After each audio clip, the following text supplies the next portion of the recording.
48 heures après une arrivée. J'ai un peu l'impression d'être un boxeur. La machine est un peu meurtrie, mais la tête est ravie, ça c'est sûr. J'ai jamais traversé l'Atlantique à cette vitesse-là, dans ce sens-là. Mais bien segmenté, c'est ça ce qui est assez étonnant. Tout était relativement bien écrit. On a bien travaillé, je trouve, avec Marcel, avec Armel. On a bien déroulé notre histoire, il a fallu attaquer quand il fallait. Vraiment étonnant. Moi j'aime bien cette histoire-là parce qu'elle a été courte, dans tous les sens du terme, mais bonne. 4, 2, 3, top, départ de la dynastie rouge, On est sur cette ligne de départ, aucune pression particulière, hormis le fait d'avoir une réelle envie de finir devant tout le monde, en étant conscient d'avoir le meilleur bébé sous les pieds, et en commençant à être confiant, en se disant que, je ne sais pas qu'on est le meilleur, mais en tout cas, contrairement aux craintes de 2 mois avant, en fait, il n'y a pas photo, je suis réellement à la hauteur du problème. Et donc, aucune envie de partir comme d'être premier sur la photo, sur les lignes de départ, tranquillement. Tout doit se dérouler tranquillement, naturellement, tout ce schéma était là, avec aucun risque supplémentaire justifié, en fait.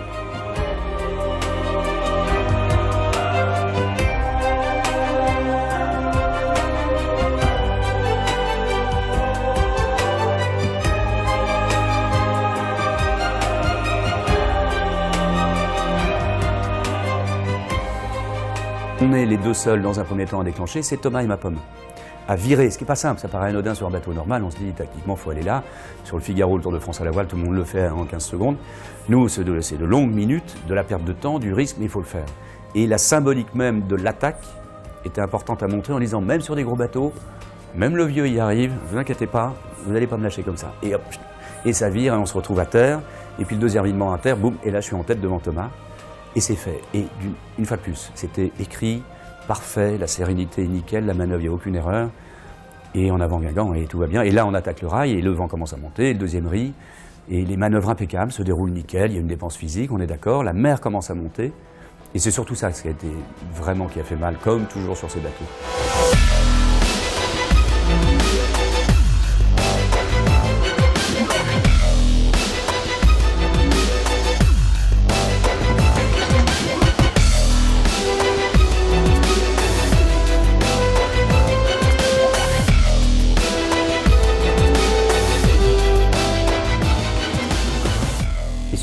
C'est incroyable, à chaque fois c'est incroyable. Moi je trouve ça dantesque, parce que le bateau fait un bruit considérable, vibre dans tous les sens, l'impression de perdre tes plombages à chaque vague, enfin c'est un truc de fou. Et il y a les fameux cargos qui sont là en travers de la route, qu'on voit pour la plupart sur ce fameux écran d'ordinateur avec les petits positionnements AIS, mais il faut se méfier. Et donc le check visuel, c'est exactement comme les radars de recul sur les voitures, ça n'empêche pas de regarder soi-même dans son rétroviseur, pour éviter de taper dans un trottoir. Et c'est un peu le problème de ce qui se passe avec Thomas, malheureusement, qui est le seul concurrent ultime qui nous manque à l'appel à l'arrivée. Et c'est dommage, parce que c'était le concurrent le plus sérieux, ça c'est sûr, hein, ça aurait peut-être changé la face de cette course. Toujours est-il qu'on traverse, il était derrière, je l'ai vu 2 heures avant l'annonce de sa collision, je voyais encore son feu, mais je savais que j'y distançais déjà un petit peu, donc il y avait une claire confiance, impeccable. Et on est tribord, et on fait cette grande descente dans le golfe de Gascogne, violente, beaucoup de grains, pas dormi une seule seconde évidemment, on est déjà au lendemain, à 24 heures de course, à peu de choses près, on est le lundi, et là je barre, dans la journée, je barre le plus possible, et la nuit aussi, parce que de toute façon je ne peux pas dormir, ça bouge beaucoup trop, j'ai même pas sorti le matelas, ni rien pour qu'il reste au sec à l'intérieur, et puis je barre, et puis je m'endors à la barre. Là je suis déséquilibré par une vague et une claque, et du vent, et hop, et je tombe, et je m'accroche à la seule chose que j'ai dans les mains, c'est-à-dire la barre qui tourne, et en tournant le bateau tourne, et se retrouve avec une position par rapport au vent franchement scabreuse, et se met à chavirer. Donc je suis par terre, là-bas, au fond, à 2 mètres de la barre, je réagrippe, et d'en dessous, je retourne la barre dans l'autre sens pour refaire le bateau pour éviter de chavirer.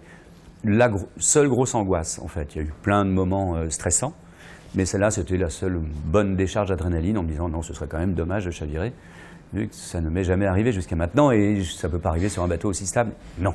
Là, je suis dans une phase où je n'ai pas dormi depuis 48 heures, mais je suis toujours dans un stress total, normal, d'excitation, de machin, et d'angoisse totale sur ma capacité à m'endormir une fois de plus. Ça fait 12 ans que je ne l'ai pas fait en mode multi. Et là, je me dis, si je me fatigue encore un dernier coup, parce que j'étais à peu près tranquille, hormis la fatigue de manque de sommeil, allez, hop, je renvoie ce riz, ce sera pour 12 heures, avant que le vent ne remonte. Et donc je fais. Je ne regrette pas du tout d'ailleurs, parce que pour le coup, on a creusé encore un petit peu. Mais 12 heures après, il fallait encore le reprendre, un deuxième, donc il y a eu un peu de manœuvre.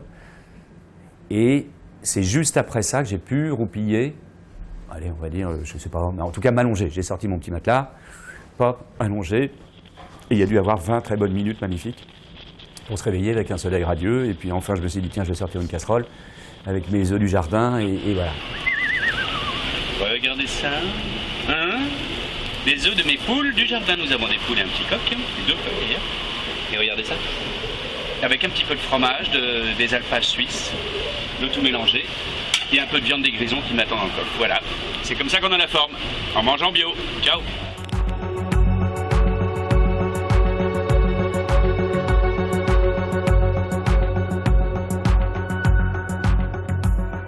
Je me dis, je ne veux pas arriver vite. Il y a le record, d'accord, mais ce qu'on s'en fout, c'est la ligne d'arrivée ce qui est important. Donc, je ne veux pas la surface de toile officielle, le machin, et avant ces douettes Basse-Terre, je vais réduire la toile, prendre un riz, c'est le minimum, et passer sous petit phoque. Et puis on en parle vite fait avec le monde autour, on essaie de chatter avec nos petits moyens de communication. Et les garçons me disent, mais non, il n'y a pas de vent, voilà. Je ne veux pas les accabler, au contraire, hein, ça montre bien justement, dans un triumvirat, il faut toujours une décision finale, et c'est le skipper qui la prend. C'était à moi de la prendre, je ne l'ai pas prise, et tant pis. Mais j'aurais dû suivre mon plan, j'avais un plan depuis le début qui était là, et je sais que l'arrivée de nuit, je savais que je voulais arriver lentement, safe dans le canal des Saintes, ce que je n'ai pas fait. Donc le passage de la bouée de Basse-Terre, c'était dangereux, très physique. Un virement juste avant, un autre virement avant Basse-Terre où cette bouée, je me retrouve avec un grain qui arrive d'un seul coup, avec un refus, à 2 doigts de ne pas la passer, ce qui fait que si je la passais pas, j'étais obligé de revirer à ras de la terre ou d'abattre encore dans le public qui était là en train d'attendre, qui n'aurait vraiment pas compris de voir un bateau arriver sur lui. Une situation que personne n'a compris dangereuse, personne. Là, grosse angoisse, sincèrement, la deuxième grosse angoisse de cette transat, de cette route du Rhum. À bas en grand, et donc un énième enroulé, et c'est pour ça que j'ai fini jusqu'au Saintes sous grand voile seul, en mode safe, en disant calme, parce que ça sert à rien de se mettre dans le rouge, j'y suis déjà, allez, on se réhydrate, on se calme un peu, tac, tac, tac, et je suis revenu dans mon mode conservateur. Un petit empannage tranquille, un petit déroulé de phoque à l'abri des Saintes, ça c'était bon, je sais bien faire toutes ces petites choses-là.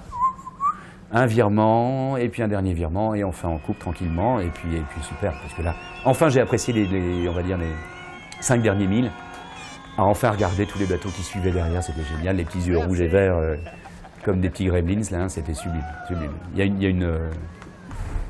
c'est pas, on n'apprécie pas l'ensemble de l'histoire, mais juste ce moment-là, c'est super.